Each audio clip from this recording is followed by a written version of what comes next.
One UI 7 beta new quick setting tile customization. Swipe from the left side, you can see the notification only.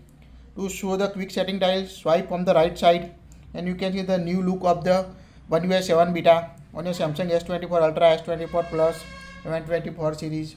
You can also edit it. Tap the edit icon.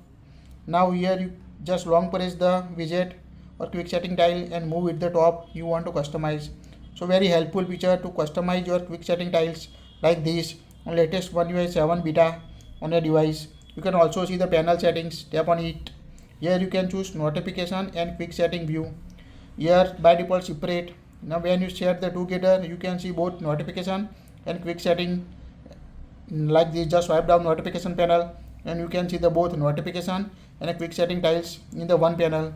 To see the different, tap the panel settings, tap the notification and quick setting view and select the separate option.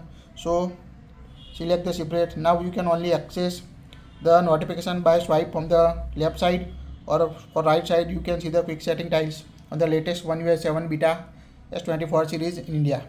That's it. If you like it, share it.